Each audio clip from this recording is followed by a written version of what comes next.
Now it's time. Now it's time, ladies and gentlemen. Welcome back to discuss this second to last season of the Bad Batch, which I guess we just found out the next season will be the last. However, this season, what can I say? More of the same. I always go into these seasons thinking that I'm going to do like a weekly or a group, a few episodes together at a time. That didn't happen, and there was no need to let that happen because this was more of the same, and it reminds me of The Mandalorian, where it was another rushed ending. So what was the problem? The problem was that a lot of side missions and the episodes without the actual Bad Batch crew were the best. For example, with Crosshair being told to help out a base somewhere with a bunch of remnant clones and to go and find supplies, even though it was like a suicide mission. And then he's realized that the Empire doesn't care about him, even though now he's like turned his back on his friends. There was a lot of Omega leading the way as always, and they kept having this. I don't get it. Like Rex, all the way through Rebels, is very convicted to stop what the Empire / what the Republic used to be and what is now the Empire, right? But Hunter, for whatever reason, he does not care. There is nothing in him that is compelling him to be the hero of his own story. And he's the one that keeps trying to tell Omega, can we just retire on this island? And then Omega is the one that's like, we gotta help him. We have to do something. And he's like, okay. And I'm just like, seriously, man? Like, there's nothing inside you that wants to help already. And the way they ended this season was more of a rush, mad rush to the end. You have don't even know any names. I just know that Tarkin is in there at some point and Krennic is there. But they introduced this doctor and his assistant, one or two female assistants, and again, he really wants Omega. Why? I don't know. I thought he was going to do experiments, but he wants Omega to get Nala Se to cooperate. I'm like, what? And he's holding Crosshair. Don't know why. He wants Nala Se. Don't know why. Is it again Project Necromancer? Who knows? Is it like Palpatine stuff? I don't know, because The Mandalorian didn't answer that, and neither did the show. I know they have one more season left, but I'm like, if you had, I know it's 16 episodes, but they're like 20 something minutes a pop. If you had the end of the Republic, the beginning of the Empire, and you only had 3 seasons, I would hope that you fill the time with episodes that matter. This isn't the Clone Wars where they had 7 of them. You know,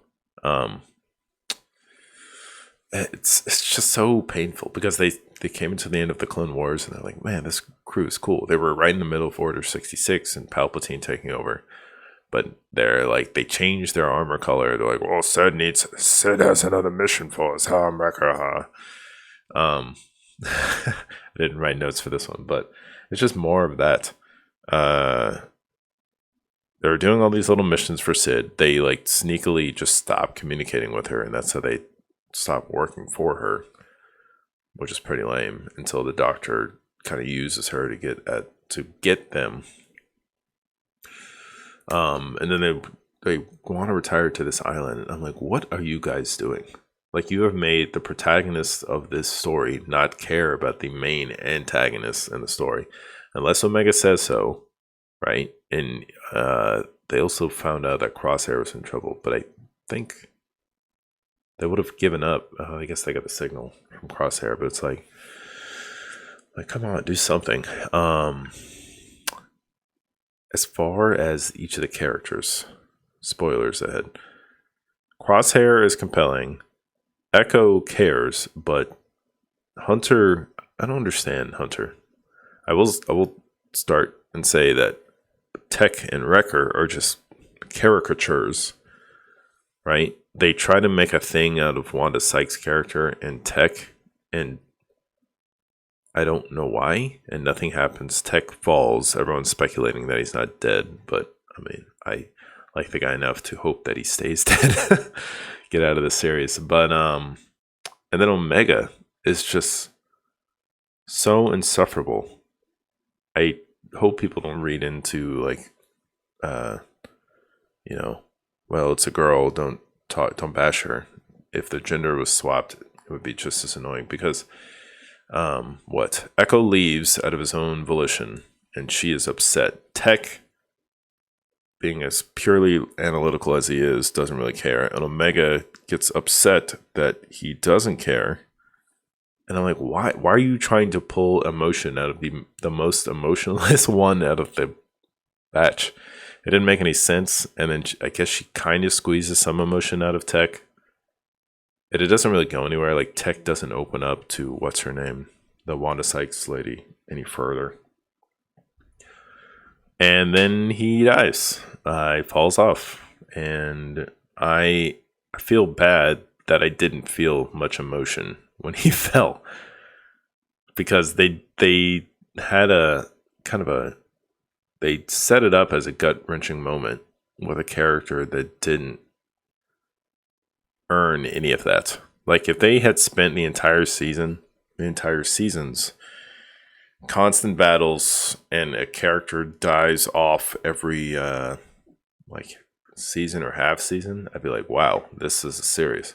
And they only have one more, and we don't see them at any other point. Like, I know this is right after Order 66, but unless they do it in the time frame where Rebels is happening and they're living somewhere else, I wouldn't expect these guys to live much longer after this. I did not expect them all to make it this far. Like, I thought they'd be trickling off one by one.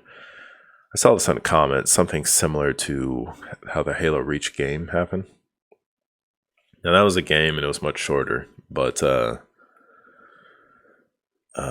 man, like, they should be taking more. I mean, look at Andor. That we know those characters are going to die, and they're taking risks in the direction of how the show played out. But this is just like kind of. Some of these are like the lighthearted Clone Wars episodes, and I'm like, you don't have a lot of time here, okay? Order 66. All right, so this is danger. Empire's lurking. But no, they just don't. They don't. How do I put this? They don't put as much tension in there as they could have or should. Where are all these characters I'm looking at? There's Chopper on here. Anyway, so yeah, now we have one more season. What happens at the end? So they capture Omega. And then Hunter's like, oh, time to get Omega. We got to do something now. I'm like, yeah, you don't care about the fate of the entire galaxy, but they steal your little sister, and then you get upset.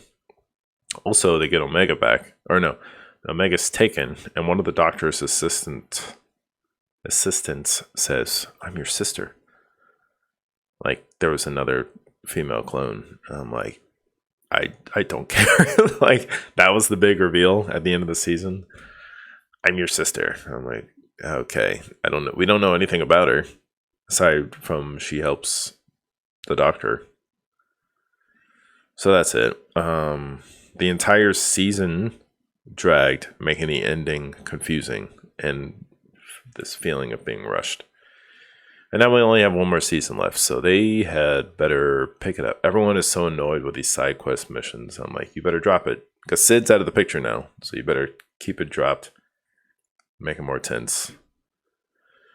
I don't know. More of the same, disappointment. But here I am watching it because I don't watch a whole lot of other stuff. So here you are. Bad Batch Season 2 is over. Season 3 on the way. Let us know what you think. Thanks for watching, subscribe, and all that. Bye-bye.